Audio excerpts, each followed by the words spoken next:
2026 தமிழக சட்டமன்ற தேர்தல் முடிவுகள் வெளியாகியுள்ள நிலையில் எந்த ஒரு கட்சிக்கும் தனிப்பட்ட பெரும்பான்மை கிடைக்காததால் மாநில அரசியல் சூழல் பரபரப்பாக மாறியுள்ளது.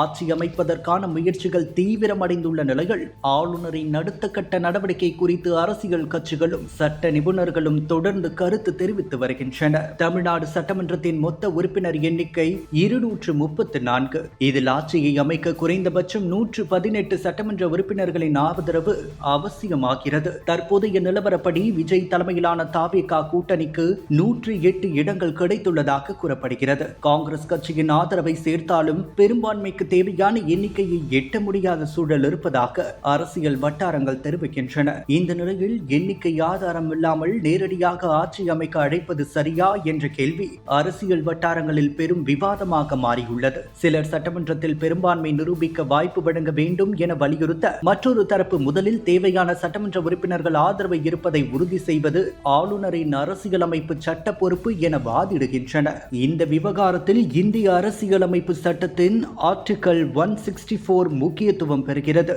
அதன்படி முதலமைச்சர் நியமிக்கும் அதிகாரம் ஆளுநருக்கு வழங்கப்பட்டுள்ளது.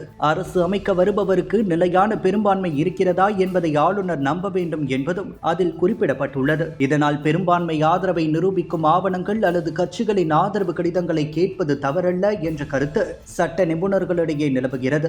மேலும் சட்டமன்றத்தில் தான் பெரும்பான்மை சோதிக்க வேண்டும் என்ற வாதத்திற்காக சிலர் எஸ்ஆர் பொம்மை வழக்கை எடுத்து காட்டுகின்றனர். ஆனால் அந்த தீர்ப்பு ஆர்டிகல் 356 கீழ் அரசை கலைப்பது தொடர்பானது மட்டுமே என்றும், முதலமைச்சரை நியமிப்பதற்கு முன் ஆளுநர் தேவையான ஆய்வு செய்வதை அது தடுக்கவில்லை என்றும் சட்ட வட்டாரங்கள் விளக்குகின்றன. இதற்கு முன் கர்நாடகாவில் 2004, 2008 மற்றும் 2018 ஆண்டுகளில் ஏற்பட்ட தொங்கு சட்டமன்ற சூழல்களும் தற்போது மீண்டும் பேசுபொருளாகியுள்ளன. 2018 பாஜக மிகப்பெரிய கட்சியாக இருந்ததால் முதலில் ஆட்சி அமைக்க வாய்ப்பு வழங்கப்பட்டது. பின்னர் பெரும்பான்மை நிரூபிக்க முடியாததால் எடியூரப்பா ராஜினாமா செய்தது குறிப்பிடத்தக்கது. அதேபோல் 2004 கூட்டணி ஆதரவை அடிப்படையாக கொண்டு காங்கிரஸ் ஜேடிஎஸ் கூட்டணிக்கு ஆட்சி அமைக்கும் வாய்ப்பு வழங்கப்பட்டது.